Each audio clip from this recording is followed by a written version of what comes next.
pagi anak-anak. Pagi, Ibu. Jadi sebelum memulai pembelajaran hari ini, kita berdoa dulu. Berdoa sesuai kepercayaan dan agama masing-masing. Dipersilahkan. Doa cukup. Hari ini masuk semua nggak nih? Atau ada yang izin? Tapi telat.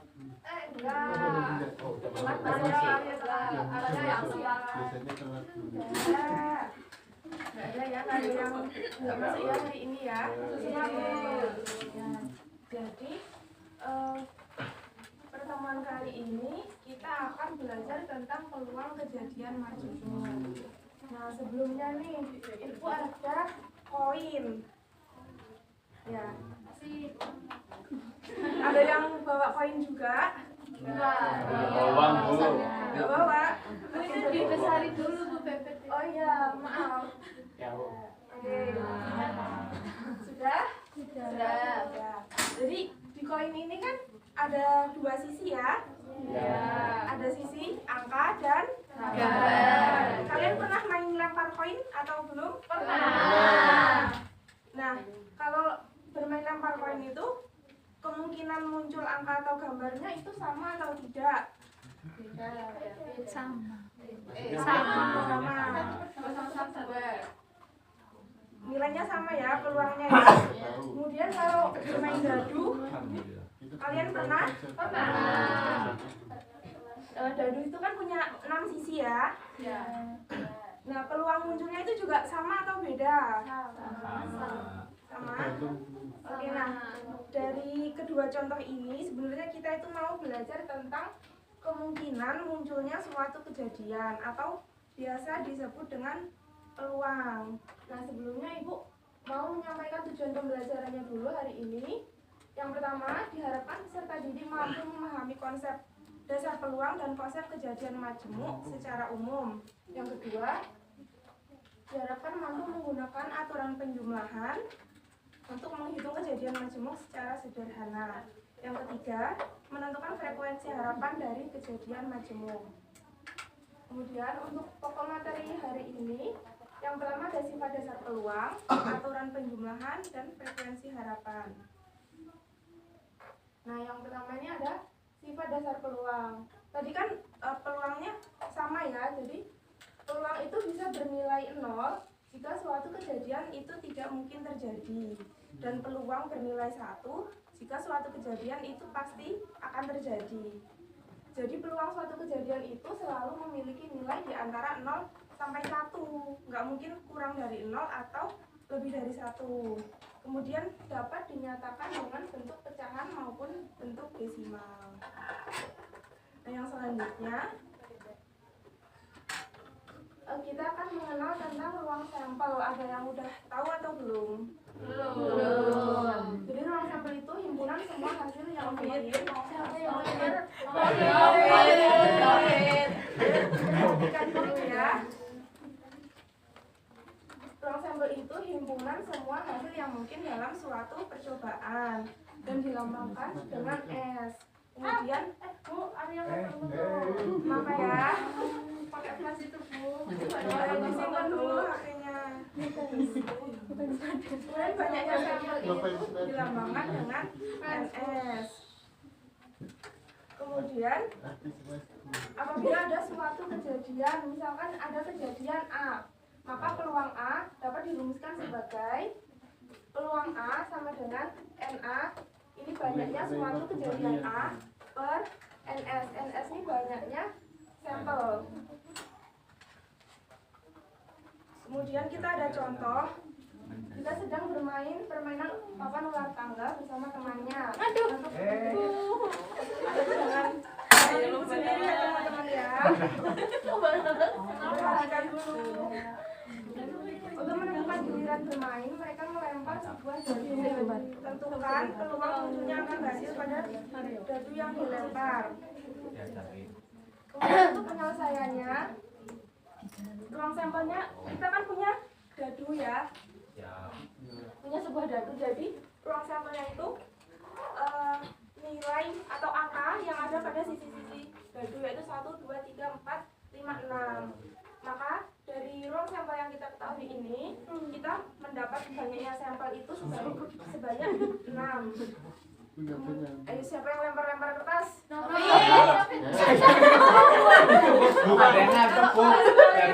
Dapat hukuman loh. Iya. Baca Bu. Yang dulu ya, diperhatikan lagi ya teman-teman ya. Kemudian sisi berangka ganjil. Karena yang diminta ini kan peluang munculnya angka ganjil. Jadi peluang sisi yang berangka ganjil itu ada angka 1, 3, dan 5. Maka banyaknya sampel atau banyaknya kejadiannya itu ada 3. Kemudian kita masukkan ke rumusnya yang tadi. Sebelumnya kan sudah Ibu kasih tahu rumusnya. Jadi nilai NA-nya ambil dari banyaknya sisi yang berangka ganjil yaitu 3 dan sampelnya 6. Jadi peluang munculnya angka ganjil itu 1/2.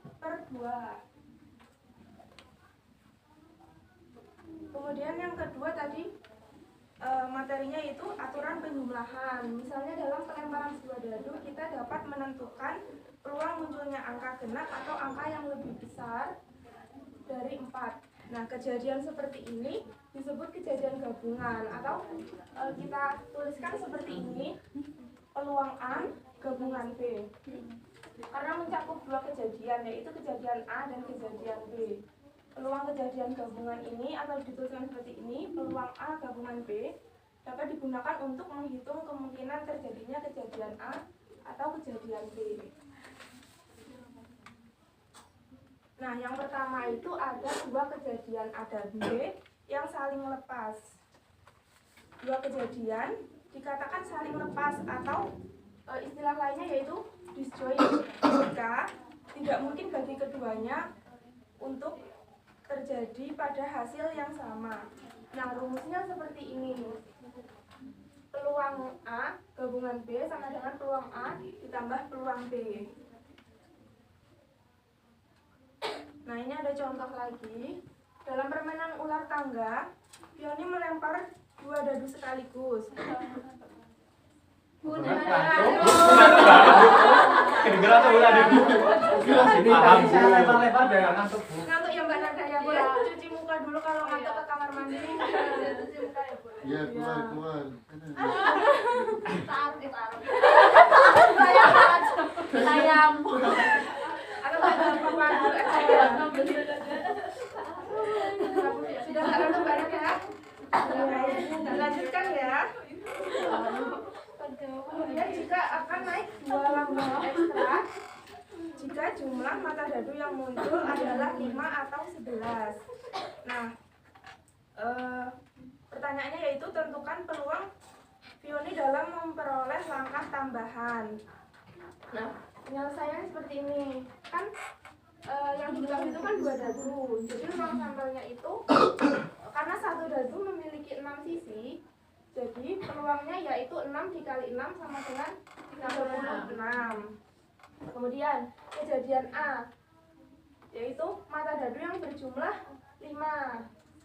Nah, banyaknya kejadian A itu 4. Nah, 4 didapat dari mana? Kita cacah dulu.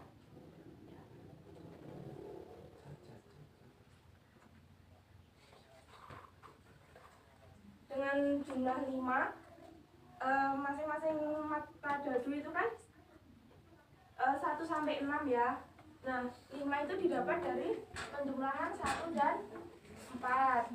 Kemudian 2 dan 3. Kamu tentang teman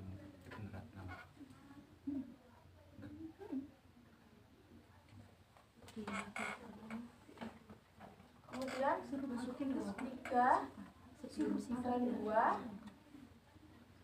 Dan yang terakhir 4 dan 1. Nah, jadi 1 ini mata dadu yang pertama dan 4 adalah mata dadu yang kedua. 2 ini mata dadu yang pertama dan 3 mata dadu yang kedua dan seterusnya. Jadi banyaknya kejadian A itu sebanyak 4.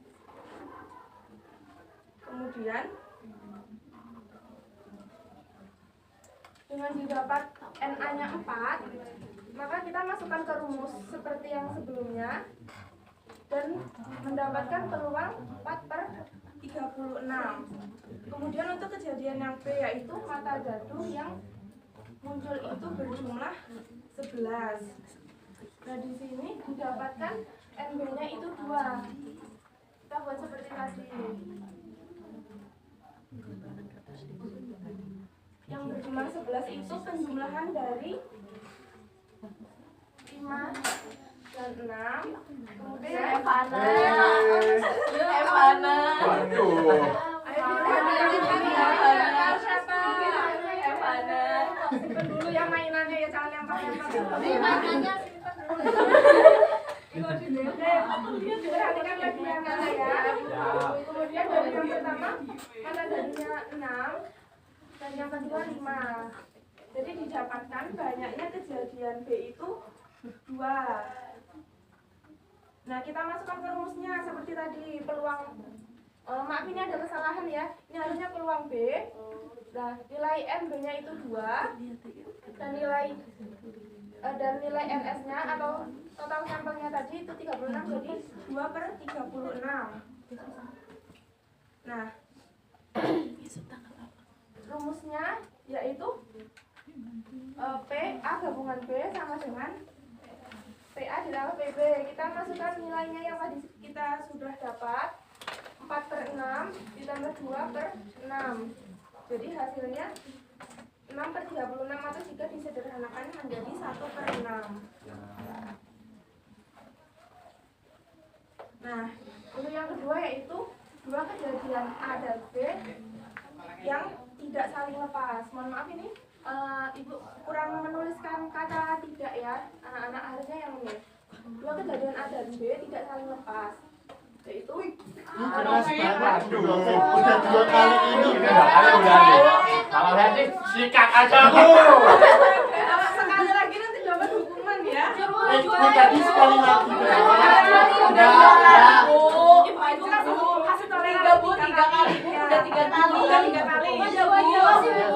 Kita Mas Bapak mau dulu. Udah siap-siap. Apa yang kemauan, Bu? Sabar.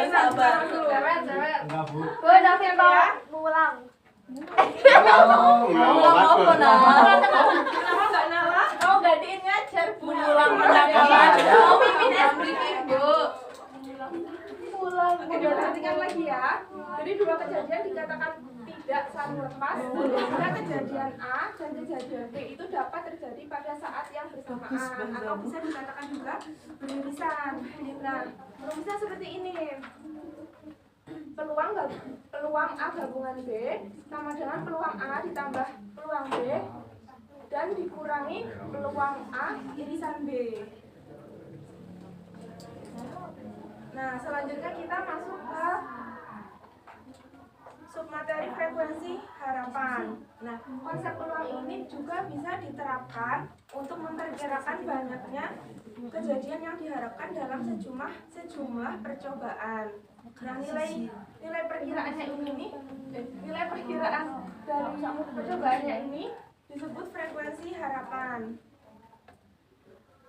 Jika suatu percobaan A, misal kita ada percobaan A kan, terus dilakukan sebanyak n kali, dan peluang terjadinya kejadian A adalah peluang A yang ini tuliskan seperti ini. Maka frekuensi harapan dapat dituliskan seperti ini. Jadi ini rumus dari frekuensi harapan. FH sama dengan N dikalikan peluang kejadian A. Langsung ke contohnya saja ya. Dalam sebuah permainan koin keberuntungan, orang melempar 3 koin logam sekaligus sebanyak 240 kali. Banyak banget ya, tapi nggak apa-apa, ini cuma contoh aja. Orang akan mendapatkan hadiah kecil jika hasil pelemparannya itu menunjukkan 2 sisi gambar dan 1 sisi angka. Kemudian pertanyaannya itu tentukan frekuensi harapan munculnya 2 gambar dan 1 angka dalam permainan tersebut. Nah, penyelesaiannya seperti ini. Ruang sampelnya itu kan diketahuinya kan permainannya melempar punya 3 koin sekaligus ya. Jadi ruang sampelnya seperti ini. Nah itu artinya masih ngantuk Mbak Nada? Suruh maju aja Bu. Semalam nggak tidur apa? Enggak. Oh iya, dia main. Oh main. Fokus lihat dia Bu. Tebak gambar katanya Bu. Baik, dilanjut dulu ya. Nah, sampelnya itu karena 3 koin jadi bisa angka semua AAA atau misal 2 angka 1 gambar AAG atau bisa juga AGA GAA. Dan bisa juga 1 angka 2 gambar jadi AGG GAG GGA. Kemudian bisa juga gambar ketiga-tiganya. Jadi banyaknya sampel itu sebanyak 8. Kemudian kejadian A yang diminta itu harapan munculnya 2 gambar dan 1 angka, jadi 2G 1A dalam permainan ini. Nah jika dicacah seperti ini, satu angka dan 2 gambar, jadinya AGG, GAG dan GGA. Nah banyaknya kejadiannya yaitu cuma ada 3. Kemudian kita masukkan lagi ke rumusnya seperti yang tadi awal. Peluang kejadian A yaitu NA per NS. Nah kita substitusikan nilainya. NA-nya itu 3 dan NS-nya 8. Jadi didapat peluang munculnya 2 gambar dan 1 angka dalam permainan ini sebanyak 3 per 8. Nah ini untuk frekuensi harapannya. Karena kita tadi diketahui kan bermainnya 240 kali ya. Jadi kita substitusikan 240 dikali 3 per 8, hasilnya 90. Nah, materinya sudah selesai. Ibu ada LKPD untuk dikerjakan ya anak-anak ya. Dan dibagi menjadi 4 kelompok saja ya. Kelompok 1. Gimana kelompoknya Bu? Ini kelompok 2, sama belakangnya Mbak. Iya Bu. Ini kelompok 3. Ini kelompok 4. Nah, Ibu beri waktu 15 menit, apa cukup? Cukup. Cukup ya. Nah, silakan dikerjakan. Itu namanya. Nama kelompok Cupret. Gimana, ada kesulitan nggak? Ada yang ditanyakan? Oh iya, ini langkahnya sudah benar ini. 180 ya Bu? Iya, langkahnya sudah tepat ya. Ini benar nggak Bu? Nanti benar atau tidaknya jawaban akhirnya nanti ya. Oh iya. Nanti Ibu koreksi hasilnya. Ada kesulitan? Tidak. Bisa besar. Ini belum dikerjain. Selesaikan ya. Ada yang mau ditanyakan? Ini benar seperti ini Bu. Iya. N itu apa Bu? N itu banyaknya. Jadi banyaknya kejadian A dan NP itu banyaknya yang kejadian B. Dan ini irisan. Ya sudah benar. Dilanjutkan ya. Iya betul. Dilanjutkan ya. Baik, apa sudah selesai semuanya? Sudah. Satu perwakilan kelompok boleh maju. Profit Bu. Aul. Evana mau maju dulu. Dari kelompok 1 boleh. Aul sama Mbak Nada. Iya aja. Mau 1 orang atau berdua? Berdua. Berdua. Bertiga. Semuanya. Ayo berlatih 1 untuk hasil akhirnya 47/150. Yang lain sama? Sama. Kemudian untuk Tapi belum ngerjain. yang belum selesai, Sudah. yang ayo berlatih 2, jawaban akhirnya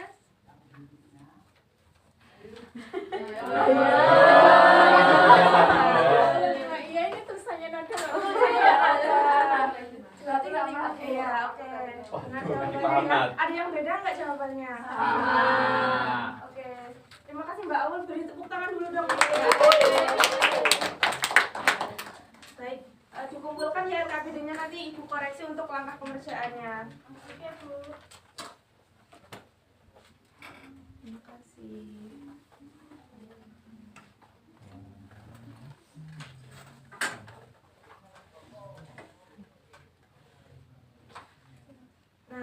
materinya sudah selesai ya anak-anak. Ada yang mau menyimpulkan tidak?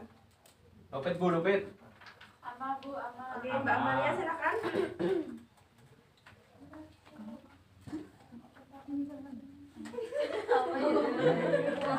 Buka dulu catatannya, boleh nggak apa-apa, catatan yang tadi dibuka dulu.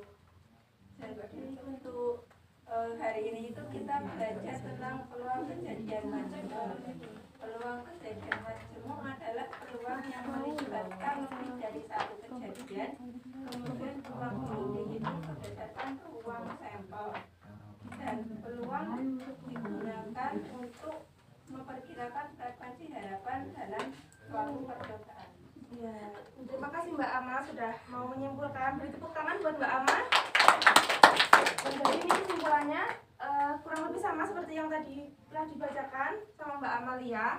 Peluang kejadian majemuk adalah peluang yang melibatkan lebih dari satu kejadian, baik itu saling lepas maupun kejadian tidak saling lepas.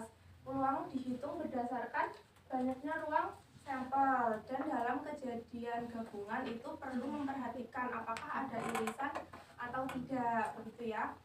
Selain itu, peluang juga bisa digunakan untuk memperkirakan frekuensi harapan suatu kejadian dalam percobaan. Oke, sudah selesai untuk pembelajaran hari ini. Ibu tutup dulu, sebelumnya berdoa dulu ya.